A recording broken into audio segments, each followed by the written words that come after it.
সামনেই বিধানসভা নির্বাচন, এরই মাঝে অন্তর্বর্তীকালীন বাজেট পেশ করেছে রাজ্যের শাসক দল। এবারের বাজেটে কল্পতরু হতে দেখা গিয়েছে সরকারকে। একাধিক ভাতা বৃদ্ধির পাশাপাশি নতুন নতুন সামাজিক প্রকল্প ঘোষণা করেছে শাসক দল, যার মধ্যে অন্যতম যুবসাথী প্রকল্প। চাকরি না পাওয়া বেকার যুবক যুবতীরা মাসিক 1500 টাকা করে ভাতা পাবেন আগামী 5 বছর চাকরি না পাওয়া পর্যন্ত। কিন্তু কবে থেকে মিলবে এই টাকা, কিভাবেই বা হবে আবেদন? সাংবাদিকদের মুখোমুখি হয়ে পুরো বিষয় স্পষ্ট করলেন মুখ্যমন্ত্রী মমতা বন্দ্যোপাধ্যায়। মঙ্গলবার নবান্নে সাংবাদিকদের মুখোমুখি হয়ে মুখ্যমন্ত্রী বললেন, যুবসাথী প্রকল্প, কৃষক বন্ধু সহ একাধিক প্রকল্পের সুবিধে 15ই আগস্ট থেকে কার্যকর করা হবে বলা থাকলেও তা 1 এপ্রিল 2026 থেকেই কার্যকর হতে চলেছে। কিন্তু কারা পাবেন এই যুবসাথী প্রকল্পের সুবিধে?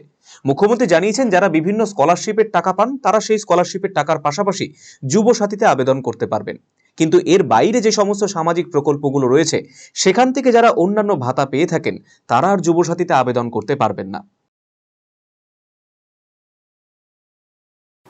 যুবসাথী যে প্রোগ্রামটা আছে, যে স্কিমটা নতুন করে লঞ্চ করা হয়েছে মাধ্যমিক পাশেদের জন্য, মাধ্যমিক পাস যারা করবে 21 থেকে 40 বছর, তাদের যেমন পরিষ্কার বলা হচ্ছে যে তারা যে কোনো স্কলারশিপে পেতে পারে, সে ঐক্যশ্রী হোক, মেধাশ্রী হোক, স্মার্ট কার্ড হোক, বা শিক্ষাশ্রী হোক, বা Swami Vivekananda merit cum scholarship হোক, যতগুলো আছে সেগুলোর সাথে কোনো এফেক্ট করবে না এটা।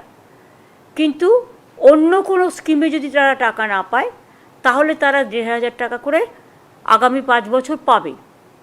তারপরে আবার রিভিউ হবে যতদিন তারা চাকরি না পাচ্ছে।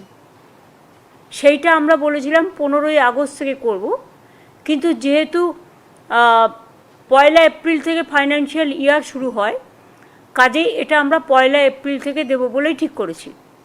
কিন্তু তার আগে অন্যদিকে যুবসাথী সহ অন্যান্য প্রকল্পগুলো সুযোগ সুবিধা পেতে কিভাবে আবেদন করা হবে তাও পরিষ্কার করে দিলেন মুখ্যমন্ত্রী। বিভিন্ন সংবাদপত্রে বিজ্ঞাপনের মাধ্যমে আবেদন চাওয়া হবে। 15ই ফেব্রুয়ারি থেকে 26শে ফেব্রুয়ারি পর্যন্ত আবেদন করা যাবে। রাজ্যের বিধানসভা ভিত্তিক ক্যাম্প করা হবে। সংশ্লিষ্ট ক্যাম্পে গিয়েই আবেদন করতে হবে আবেদনকারীদের। ছুটির দিন বাদে সকাল 10টা থেকে বিকেল 5টা পর্যন্ত করা যাবে আবেদন। আবেদন করার পর সেই আবেদনপত্র ডিজিটাইজড করে দেওয়া হবে।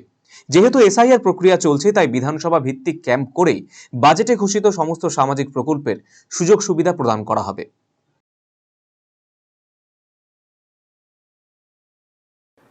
যেটা আমরা প্ল্যান করেছি যে আমরা কাগজে অ্যাডভার্টাইজমেন্ট করব, এবং আমরা প্রত্যেকটা অ্যাসেম্বলি বয়েসে, যেহেতু এখন এসআইআর নিয়ে সবাই ব্যস্ত, সেই টিমকে তো তোলা যাবে না, কাজেই অ্যাসেম্বলি ওয়াইজে 294টা কেন্দ্রে আমরা 294টা দুয়ারে সরকার এই 4টে ডিপার্টমেন্টের জন্য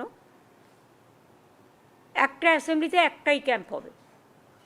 15 থেকে 26, 15 তারিখ সকাল 10টা থেকে বিকেল 5টা অবধি, এবং 15 থেকে 26 ছুটির দিনগুলো বাদ দিয়ে সকাল 10টা থেকে 5টা অবধি এই ক্যাম্প চলবে। এটা আমরা কাগজেও অ্যাড করব, এবং যারা জমা দেবেন তাদেরটা সঙ্গে সঙ্গে তারা রিসিট পাবেন এবং ডিজিটাইজও করা হবে। ভারতের সুবিখ্যাত বিগ বুল কোম্পানির প্রাকৃতিক ই স্কুটার এখন আপনার জেলায়। নতুন প্রজন্মের নতুন সাথী, বিনা পেট্রোলে ব্যাটারি চালিত নানা মডেলের পরিবেশ বান্ধব এই ই স্কুটারের উত্তর দিনাজপুর জেলার একমাত্র ডিস্ট্রিবিউটর পাল এন্টারপ্রাইজ। রায়গঞ্জের বারোদুয়ারি হাটের বিপরীতে এবং দুর্গাপুরের কুনোর হাটের কাছেই আপনি পেয়ে যাবেন প্রাকৃতিক ই স্কুটারের সুদৃশ্য শোরুম। এছাড়াও রায়গঞ্জের এফসিআই মোড় ও উদয়পুরও রয়েছে আরো 2টি আউটলেট। ন্যূনতম মাত্র 45,000 টাকাতেই আপনি পেয়ে যাবেন আপনার প্রিয় ই স্কুটার। তাই আজই আপনার পছন্দের ই স্কুটার ক্রয় কিংবা ডিলারশিপের জন্য যোগাযোগ করুন।